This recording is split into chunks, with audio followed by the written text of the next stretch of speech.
Right, I'm Josh Kelly, welterweight, currently 6-0, fighting for the Commonwealth title. Follow Sport Icons. You know, one thing I'm finding that I'm doing when I'm talking about boxing and promotional networks, promoters, platforms and that is that I tend to do videos where I'm talking about all of them kind of at the same time. I'll drag one in, talk about it, put it out, talk about another one. That's the kind of thing that I've found that I'm doing. So I'm going to do a couple of videos just talking about individual promotional companies. And this one I'm going to talk about Wasserman. Wasserman are fronted by Kalle and Nisse Sauerland.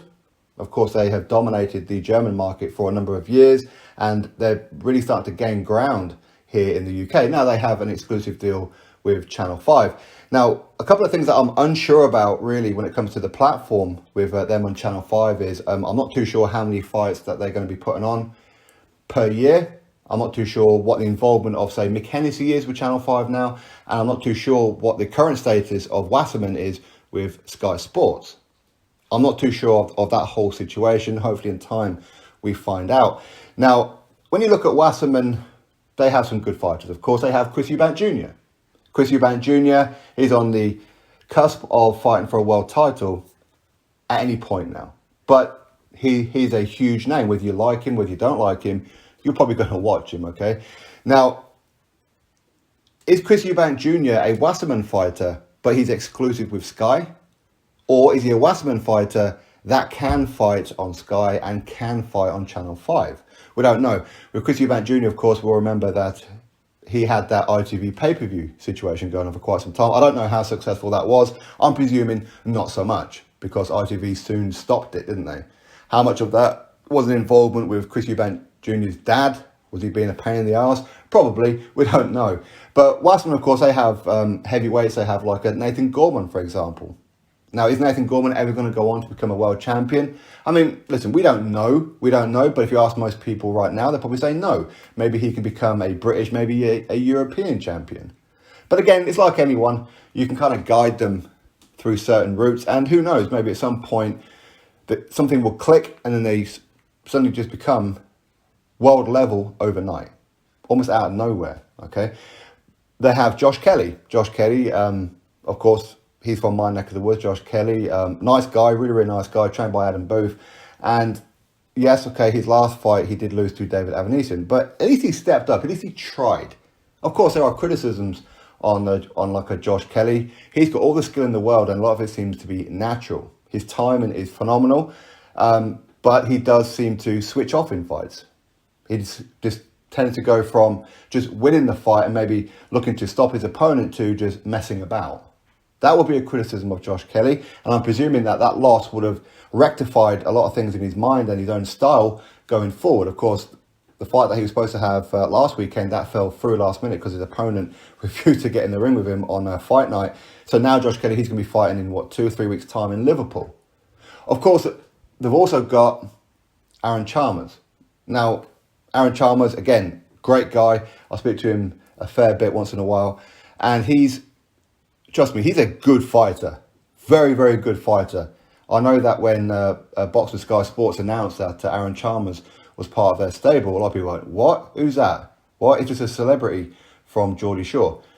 He's got an MMA background, okay? He's a very, very good fighter. Huge ticket seller. Very, very popular guy. Very, very popular. And I said for quite some time with Aaron Chalmers that even before he announced that he was going to be turning pro, I always had that inkling that he was going to be, because obviously he's been training with my good friend in Nicky Gitters.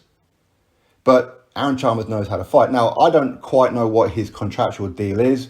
I always thought he was a boxer fighter, but it appears he's a Wasserman fighter, because he's going to be making his pro debut on the Liverpool show in 2-3 weeks' time. And then, of course, he's got a couple more fight days in a quick succession now as well. So that's great.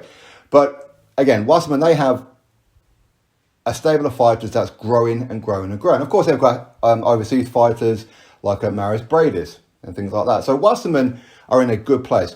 But Wasserman have huge connections across the world. They have a huge financial pool of money that they could pull on at any time. If Wasserman just said, you know what, now we need to be signing huge names, huge fighters, put on huge fight nights, they could just reach into their bucket of money and just do what it is that DAZN are currently doing. They could do that. But at the minute, they're playing business safe. Nothing wrong with that. They're getting their feet in. They're trying new things. So I wouldn't be surprised at some point if Wasserman used the connections that they have in the digital media world and all the different kind of sponsorships that they can pull in to, at some point, just explode onto the stage. Now, I've said this before about how it's best for any kind of platform out there to make big waves. Now, I think what I've noticed over like the last few years is that promoters don't really look at, say, one particular area, try and control the market in that area, then move on to another area, then move on to another area, like Vince McMahon did with his WWF back in the days, currently WWE. You dominate certain territories, you dominate certain parts.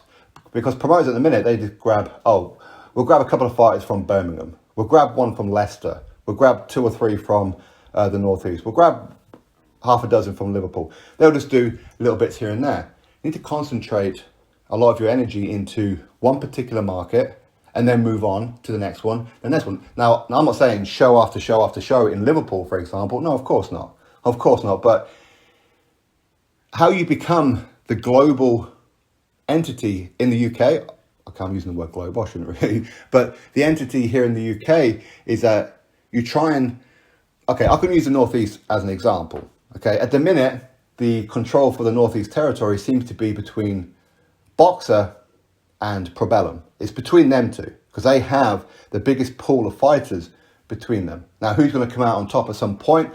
I don't know. Again, I mean, Probellum, I'll talk about them in like another video, as I will with Boxer. But Wasserman should do that kind of thing. Look at the Northeast. Try and build in the Northeast. Dennis Hobson is starting to do it in that a little bit as well.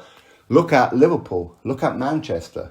Try and build good names in Manchester. Get as many as you can so you can put on a show that's mainly Mancunians.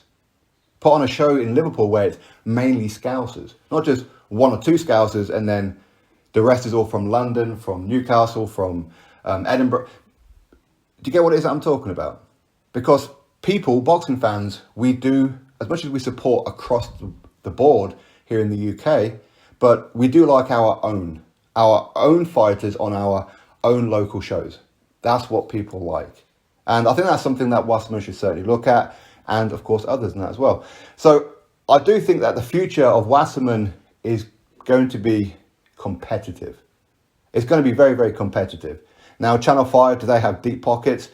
To be honest, I don't know what kind of budget that they have. I have absolutely no idea, but they are in a unique position where, because they have Channel 5 is available in every single household in the United Kingdom that has a TV. Every one of them. And nobody has to pay any extra for Channel 5. With Sky Sports, you've got to pay a subscription. With DAZN, you've got to pay a subscription. With BT Sport, you've got to pay a subscription. Channel 5 is free for everybody. So they do have that unique situation, much like Mick Hennessy in that has as well. Which again, Mick Hennessy, fantastic promoter, very, very underrated. But now they have Channel 5, they need to start putting on regular fight nights. Regular. Easier said than done when maybe you're working on a shoestring budget, for example, at the minute. But as I said, at some point, I would fully expect Wasserman to really pull in the powerhouses at some point and start pumping out big fight nights. Big fight nights. So I think that the future for Wasserman is looking pretty good. I really do. So long may it continue for them. At the end of the day, for us boxing fans, it's just important that all of them do well. Because the more fight nights that all these different promotions and networks do, the better it is for us, because we get more and more content on our TV. So anyway, best of luck to Wasserman. Drop your thoughts below, click thumbs up, subscribe, catch you on the next video.